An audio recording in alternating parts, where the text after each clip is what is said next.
గ్రామీణ బ్యాంకుల విలీనం తర్వాత గ్రామీణ బ్యాంకు ప్రధాన కార్యాలయం కడపలో కొనసాగించాలని కడప నగరంలో రౌండ్ టేబుల్ సమావేశం నిర్వహించారు. వారి డిమాండ్లను మా కేటీవీ ప్రతినిధి ఉమామహేశ్వర్ అందిస్తారు. ఆంధ్ర ప్రగతి బ్యాంక్ ప్రధాన కార్యాలయం తరలింపుపై ప్రజా ఉద్యోగ సంఘాలు తీవ్ర ఆగ్రహం వ్యక్తం చేస్తున్నాయి.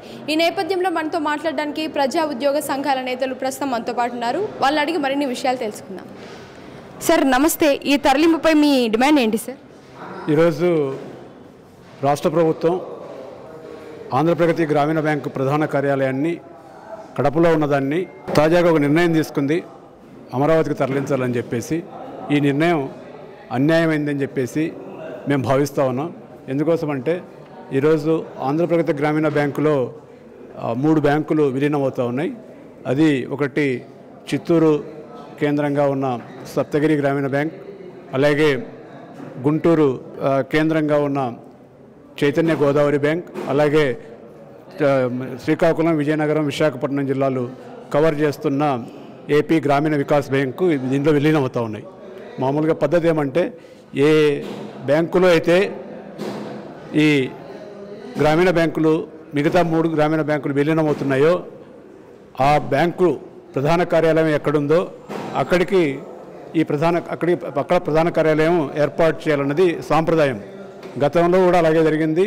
రాయలసీమ గ్రామీణ బ్యాంక్, అనంత గ్రామీణ బ్యాంక్, అలాగే పినాకిని గ్రామీణ బ్యాంక్ విలీనమైనప్పుడు పెద్ద బ్యాంక్ అయిన రాయలసీమ గ్రామీణ బ్యాంక్ ఉన్న ప్రాంతానికి, కడపకు ఆంధ్రప్రదేశ్ గ్రామీణ బ్యాంక్ పేరు పెట్టి ఇక్కడికి విలీనం చేయడం జరిగింది. ఇక్కడ ప్రధాన కార్యాలయం ఏర్పాటు చేయడం జరిగింది. తర్వాత తాజాగా మార్గదర్శకాల ప్రకారం కూడా, కేంద్ర ప్రభుత్వం విడుదల చేసిన మార్గదర్శకాల ప్రకారం కూడా మొదటి ప్రాధాన్యత ఏమిటంటే, ఒకటి ఏ బ్యాంకులో అయితే, ఏ పెద్ద బ్యాంకులో అయితే కనుక మిగతా గ్రామీణ బ్యాంకులు విలీనం అవుతూ ఉన్నాయో ఆ పెద్ద బ్యాంకు యొక్క ప్రధాన కార్యాలయం ఎక్కడైతే ఉందో అక్కడికి ఈ హెడ్ ఆఫీస్ని ఏర్పాటు చేయాలన్నది సాంప్రదాయం అన్నమాట. కానీ దాన్ని పక్కన పెట్టేసి తొలి ప్రాధాన్యతగా ఉన్న మార్గదర్శకాన్ని పక్కన పెట్టి ఈరోజు అమరావతికి తరలించాలని చెప్పే ప్రయత్నం జరుగుతూ ఉంది. ఇది అన్యాయం అని చెప్పి, కఠినమైందని చెప్పేసి మేము భావిస్తూ ఉన్నాం. ఈ ప్రాంతపు ప్రజాప్రతినిధులు, వివిధ పార్టీలకు చెందిన వాళ్ళు ఈ తరలింపును సరైనది కాదు అని చెప్పేసి అభిప్రాయం వ్యక్తం చేస్తూ ఉన్నారు. అది ముఖ్యమంత్రి దృష్టికి తీసుకుపోవడం జరిగింది ఆ నాయకులు. అలాగే మేము కూడా మా ఏపీజీబీ ఆఫీసర్స్ అసోసియేషన్, అలాగే ఎంప్లాయీస్ అసోసియేషన్ బృందం ఏదైతే ఉందో వాళ్ళు కూడా కలిసి ఈ ప్రజాప్రతినిధులు కలిసి విన్నవించడం జరిగింది. కానీ ప్రభుత్వం ఇప్పటికి కూడా ఒక స్పష్టమైన నిర్ణయం ప్రకటించలేదు. కడపలోనే ఈ ఆంధ్రప్రగతి ప్రధాన కార్యాలయాన్ని ఇక్కడే ఉంచుతామని చెప్పేసి. మేము కోరుతున్నది ఏమంటే, ఈ ప్రాంతం రాయలసీమ ప్రాంతంలో ఈ ఏపీజీబీ ప్రధాన కార్యాలయాన్ని కొనసాగించడం వల్ల మంచి జరిగేది ఏమంటే, అసలు గ్రామీణ బ్యాంకింగ్ యొక్క స్వభావమే వెనకబడిన ప్రాంతాలకు అభివృద్ధి తీసుకురావడం అనేది దాని అజెండా అన్నమాట. అలాంటిది దీన్ని ఏ అమరావతికో, అన్ని కమర్షియల్ బ్యాంకులు హెడ్ ఆఫీసెస్ ఉన్న చోటికి తీసుకుపోవడం అనేది ఈ ప్రాంత ప్రయోజనాలకు ఉపయోగపడుతుందని చెప్పేసి మేము భావిస్తూ ఉన్నాం. తర్వాత ఈరోజు నూతన రాష్ట్ర ఆవిర్భావం తర్వాత అన్ని ముఖ్యమైన ఆఫీసులని, లేకపోతే కనుక హైకోర్టుని, అలాగే రాజధానిని, శాసనసభను అన్నీ కూడా అమరావతి తరలించే ప్రయత్నం చేయాలని చెప్పేసి ప్రయత్నం జరుగుతూ ఉంది. అని అమెరికా నిర్ణయం తీసుకున్నారు. ఆ విషయాల జోలికి మేము పోవట్లేదు. మేము కోరుకుంటా అనేది ఏంటంటే, రాయలసీమ ప్రాంతం పేదరికం ఉన్న ప్రాంతం, పరిశ్రమలు అభివృద్ధి చెందాల్సిన ప్రాంతం, వ్యవసాయం ఇంకా అభివృద్ధి చెందాల్సిన ప్రాంతం, వెనకబడిన ప్రాంతం, ఉపాధి రావాల్సిన ప్రాంతం.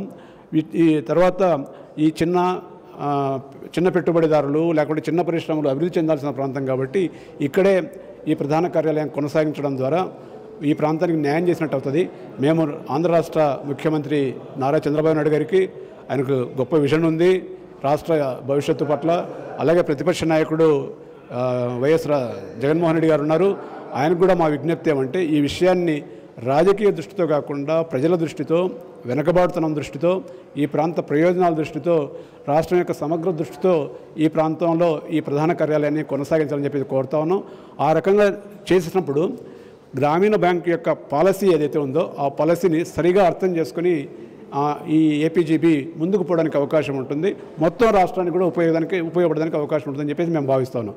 మేము ఈరోజు కడప జిల్లాలో ఉన్న అనేక ప్రభుత్వ రంగ సంస్థలకు సంబంధించిన వాళ్ళం, ప్రభుత్వ యూనియన్లకు సంబంధించిన వాళ్ళం, ఉపాధ్యాయ సంఘాలకు సంబంధించిన వాళ్ళం, ప్రజా సంఘాలకు అలాగే పౌర సమాజానికి సంబంధించిన సంఘాల వాళ్ళం మేము చేస్తున్న విజ్ఞప్తి ఏమంటే ఈ సేవ్ పబ్లిక్ సెక్టార్ కమిటీ తరపున దయచేసి కడపలో ఈ ఏపీజీబీ విలీనానంతరం బ్యాంకు ప్రధాన కార్యాలయం ఏదైతే ఉందో కడపలోనే కొనసాగించాలని చెప్పేసి మేము కోరుతా ఉన్నాం. మీరు చెప్పండి, అసలు ఈ తరలింపు విషయం అనేది కరెక్ట్ అంటారా? దీనిపై మీ అభిప్రాయం ఏంటో ఒకసారి చెప్పండి. తరలింపు విషయం అనేది ఇది స్టేట్ గవర్నమెంట్ ఒపీనియన్ మెయిన్గా ఉంటుంది. మేము ఎందుకంటే ఫస్ట్ దీని పేరు వచ్చేసి ఈ బ్యాంకు పేరు వచ్చేసి రాయలసీమ గ్రామీణ బ్యాంకు. అంటే రాయలసీమ ప్రజలకు మనోభావాలు, ఎందుకంటే రాయలసీమ మీద ఎంత ఇదిగా ఉన్నారో మా ఈ ఏరియాలో ఆ బ్యాంకు పేరు వచ్చేసి రాయలసీమ గ్రామీణ బ్యాంకు.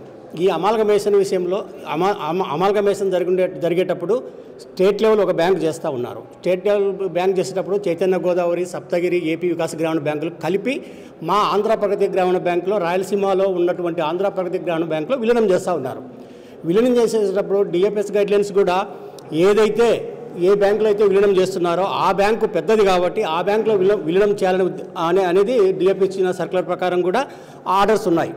ఆ ప్రకారం చూసుకున్న దాదాపు ఆంధ్ర ప్రగతి గ్రామీణ బ్యాంకు దాదాపు 50,000 కోట్ల బిజినెస్ ఉందన్నమాట. అన్ని బ్యాంకుల కంటే విలీనమయ్యే బ్యాంకుల కంటే ఇదే ఆంధ్ర ప్రగతి గ్రామీణ బ్యాంకే ఎక్కువ బిజినెస్ ఉంది. కాబట్టి డిఎఫ్ఎస్ ఆదేశాల ప్రకారం కూడా హెడ్ ఆఫీస్ని ఇక్కడే పెట్టాలి. కాబట్టి అందులో ఈ అకౌంట్లలో ఎక్కువగా చాలా మంది అకౌంట్స్ కూడా ఇందులోనే ప్రజలు చేసుకోవడం కూడా జరుగుతూ ఉంది. చాలా మంది ప్రజలు చేసుకుంటున్నారు. ఎస్హెచ్జి మహిళలు కానీ, రైతులు కానీ, ముద్రా లోన్స్ కానీ, ఏ స్టేట్ గవర్నమెంట్కు సంబంధించిన, సెంట్రల్ గవర్నమెంట్ సంబంధించిన ఏ స్కీమ్ అయినా మా గ్రామీణ బ్యాంకులు వచ్చేసి ముందుండిన కమర్షియల్ బ్యాంకుల కంటే ఎక్కువగా ముందుండి నడుపుతున్నారు. కాబట్టి ఈ అమరావతికి తరలిస్తే ఈ రాయలసీమ వాసులకి కానీ ఉద్యోగ అవకాశాలు కానీ చాలా తగ్గుతాయి. కాబట్టి ఖచ్చితంగా మేము ప్రధాన కార్యాలయాన్ని కడపలోనే పెట్టాలని చంద్రబాబు గారిని, ముఖ్యమంత్రి గారిని మేము విజ్ఞప్తి చేస్తున్నాము. సార్, అలాగే ఇందాక సార్ చెప్పినట్లుగా ఈ బ్యాంకు విషయం అంటే తరలింపు విషయం ఏదైతే ఉందో అందులో రాజకీయ దృష్టి కాకుండా ప్రజల దృష్టి అని చెప్పారు. అంటే ఇది నిజంగా రాజకీయ దృష్టితోనే చూస్తున్నారు అనుకోవచ్చా? రాజకీయ దృష్టితో చూస్తున్నారు లేదా కానీ కూటమి ప్రభుత్వం మాత్రం ఖచ్చితంగా దీన్ని అమరావతికి తీసుకుపోవాలనే ఆలోచనతో ఉన్నది. దాన్ని మేము వ్యతిరేకిస్తున్నాం. ఏదైతే రాయలసీమ నుంచి తీసుకుపోయే ఏ సంస్థనైనా కూడా రాయలసీమలోనే ఉంచాలి. ఏదైనా కొత్తగా తెచ్చుకుంటే ఏదైనా ఇదిగా కొత్తగా సంస్థలు కానీ అవన్నీ నువ్వు అక్కడ పెట్టుకోవాలి, కానీ ఉన్నటికి తీసుకుపోయి అమరావతిలో పెట్టుకోవడం అనేది మేము వ్యతిరేకిస్తున్నాము. సార్, మీరు చెప్పండి సార్, ఉద్యమ కార్యాచరణ ఎలా ఉండబోతోంది? ఉద్యమ కార్యాచరణ లేదండి. ఇప్పుడు ఇందాక రఘునాథ్ రెడ్డి గారు మాట్లాడినట్టు, మొహమ్మద్ గారు మాట్లాడినట్టు అన్ని ప్రభుత్వ రంగ సంస్థలకు సంబంధించిన లీడర్లను కానీ, ప్రభుత్వ రంగ సంస్థలు పనిచేస్తున్న ఉద్యోగులను కానీ ఏకం చేసి ఇది రేపొద్దున ఇక్కడి నుంచి తరలిపోతే దీంతో పాటు తరలి వెళ్ళే సంస్థలు చాలా ఉంటాయి. సో అది భవిష్యత్తు రాయలసీమ ప్రజలకు కానీ, రాయలసీమ ప్రాంతంలో ఉండే ప్రజలకు కానీ చాలా ఇబ్బంది. సో అటువంటి ప్రయోజనాలు దెబ్బతినకుండా ముందస్తు చర్యగానే, అంటే రేపు జరగబోయే పరిణామాలను అడ్డుకట్ట వేసే విధంగానే ఈరోజు మా కార్యాచరణ ఉంది. దీన్ని ప్రజల్లోకి తీసుకెళ్ళాలి. ప్రజల్లో తీసుకెళ్ళి ఏదైతే వెనకబాటుతనం ఉందో, అంటే రాయలసీమ ప్రాంతంలో ఆనాటి మద్రాసు రాష్ట్రం నుంచి విడిపోయిన తర్వాత రాయలసీమ ప్రాంతంలో ఉండే రాజధానిని ఎలాగైతే కోల్పోయినామో అలాంటి ఆ కోల్పోయే దశకి మళ్ళీ ఈ రాయలసీమ ప్రాంతాన్ని చేసుకోకూడదనే ఉద్దేశంతో ఈ కార్యాచరణ చేస్తున్నాము. ఖచ్చితంగా ఈరోజు ఏదైతే హెడ్ ఆఫీస్ని ఇక్కడ ఉండాలని కోరుకుంటున్నామో దీంతోపాటు ఒక ప్రభుత్వ రంగ ఉద్యోగస్తులుగా మా బాధ్యత, ట్రేడ్ యూనియన్ అసోసియేషన్ ఉద్యోగుల మా బాధ్యత ఏంటంటే ఇంకొన్ని సంస్థలను కూడా ఇక్కడ తీసుకొచ్చి ప్రయత్నం చేసి రాయలసీమ మా అభివృద్ధితో పాటు రాయలసీమ ప్రజల అభివృద్ధి, అలాగే రాయలసీమ ప్రాంత అభివృద్ధిని. మీరు చెప్పండి, ఈ తరలింపు విషయంపై మీ అభిప్రాయం ఒకసారి. తరలింపు అనేదానికంటే ముందుగా ఈ వన్ స్టేట్ వన్ ఆర్ఆర్బీ దాన్ని మేమైతే స్వాగతిస్తున్నాము. అంటే ఒకే రాష్ట్ర వ్యాప్తంగా ఒకే గ్రామీణ బ్యాంక్ చేయాలని అనేక దశాబ్దాలుగా గ్రామీణ బ్యాంక్ ఉద్యోగులుగా మేము దేశవ్యాప్తంగా గ్రామీణ బ్యాంకులన్నీ కలిపి ఒకే గ్రామీణ బ్యాంక్ ఏర్పాటు చేయాలని చెప్పేసి మేము డిమాండ్ చేస్తున్నాం. దాంట్లో భాగంగా మొదట 196 గ్రామీణ బ్యాంకులు ఏర్పాటు చేయడం జరిగింది. దాన్ని ఇప్పుడు క్రమంగా అమాల్గమేట్ చేస్తూ ఈరోజు 43కి తీసుకొచ్చారు. ఈ 4th ఫేజ్ అమాల్గమేషన్లో 28కి తీసుకురావాలని చెప్పేసి, అంటే ఒకే రాష్ట్రంగా, అంటే దేశవ్యాప్తంగా చేయట్లేదు కానీ ప్రస్తుత అమాల్గమేషన్ రాష్ట్ర వ్యాప్తంగా ఒక గ్రామీణ బ్యాంక్ చేయాలని చెప్పేసి అనుకుంటున్నారు. దీనివల్ల గ్రామీణ బ్యాంక్ వ్యవస్థ మరింత బలపడుతుంది. ఇంకా గ్రామీణ ప్రాంతంలో బ్యాంకింగ్ సేవలు చేయడానికి మరింత అవకాశం వస్తుంది. దీన్ని మొట్టమొదటిగా మేము గ్రామీణ బ్యాంక్ ఉద్యోగులుగా స్వాగతిస్తున్నాం. ఇక్కడ వివాదం ఏంటి అంటే హెడ్ క్వార్టర్ ఎక్కడ పెట్టాలి అనేది.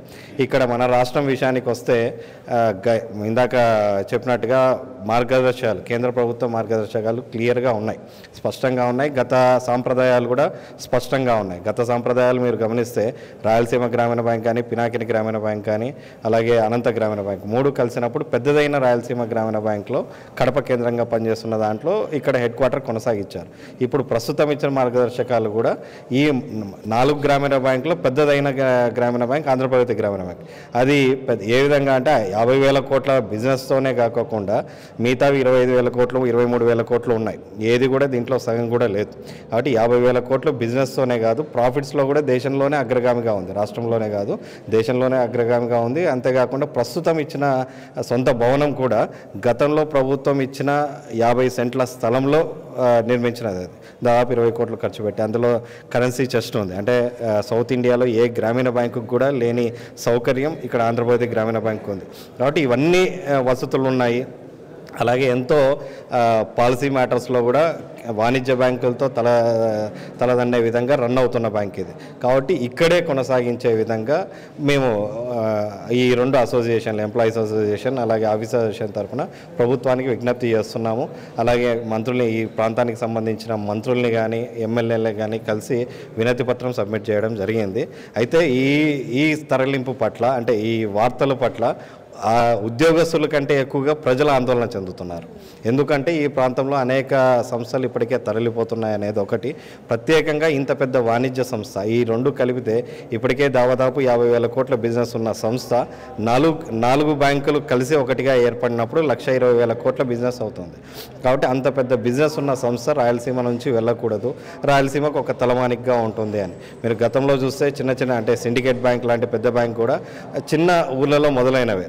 ఆంధ్ర బ్యాంక్ లాంటివి కూడా చిన్న ఊర్లలో మొదలైనవి ఇట్లాంటివి. కాబట్టి కడప లాంటి నగరానికి, కడప లాంటి జిల్లాకి, అలాగే రాయలసీమ లాంటి జిల్లాకు కూడా ఒక పెద్ద ఇటువంటి ఒక సంస్థ, ఒక బ్యాంక్ లాంటి సంస్థ హెడ్ ఆఫీస్ ఇక్కడ ఉండడం అనేది ఎంతో ఉపయోగకరంగా ఉంటుంది. ఇక్కడ మార్కెటింగ్, ఎందుకంటే ఇప్పుడు ఒక హెడ్ ఆఫీస్ ఉండడం వల్ల దాదాపు చుట్టుపక్కల వ్యాపారాలు, అంటే ఒక 400 కుటుంబాలు నెలకు 1,00,000 రూపాయలు వినిమయం చేయగలిగే స్థితిలో ఉండగలంటే ఖర్చు పెట్టగలిగే స్థితిలో ఉన్న కుటుంబాలు ఇక్కడ ఉంటాయి. సో దట్ దాని మీద ఆధారపడిన కుటుంబాలు, అలాగే నిరుద్యోగులకు అనేక ఉపాధి అవకాశాలు ఒక సంస్థ ఉన్నప్పుడు అది అట్రాక్ట్ చేసే విధానం వేరు. కాబట్టి ఇవన్నీ ఉంటాయి. కాబట్టి మాకంటే ఎక్కువ ఇక్కడ పౌర సమాజం ఎక్కువ ఆందోళన చెందుతుంది. వాళ్ళ దగ్గర నుంచే మా దగ్గరికి మాకు విజ్ఞప్తులు చెందుతున్నాయి. ఆ విజ్ఞప్తులు వస్తున్నాయి అన్నమాట.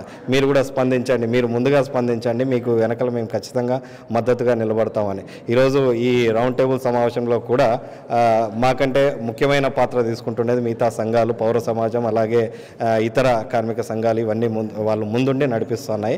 దీంట్లో మేము భాగస్వామ్యం అవుతున్నాం, మేము ఉండి చేయట్లేదు.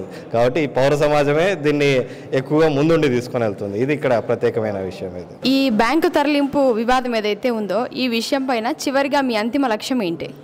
అంతిమ లక్ష్యం అంటే ఇక్కడ ప్రధాన కార్యాలయం నిలుపుకోవడం అనేది మా లక్ష్యం.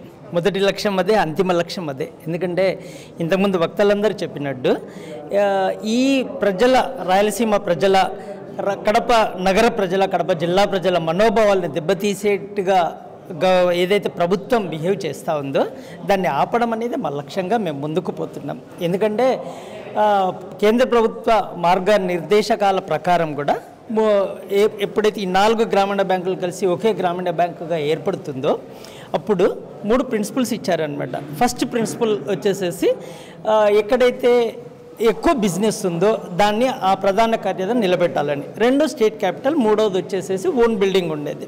అయితే ఈ ఫస్ట్ అండ్ 3 ఖచ్చితంగా దీన్ని ఫాలో అవుతున్నాయి. అంటే మొదటి ప్రియారిటీ ఎక్కడైతే ఎక్కువ బిజినెస్ ఉందో ఏ గ్రామీణ బ్యాంక్ అయితే ఆ హెడ్ క్వార్టర్స్ ఉండాలనేది ఆ ప్రిన్సిపల్ అంటే సహజ న్యాయం. దీన్ని కాపాడుకోవడం అనేది మాది ఏదో గొంతమ్మ కోరిక కాదనమాట.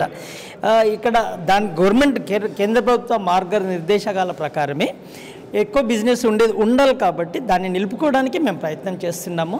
అదొకటే మా లక్ష్యం.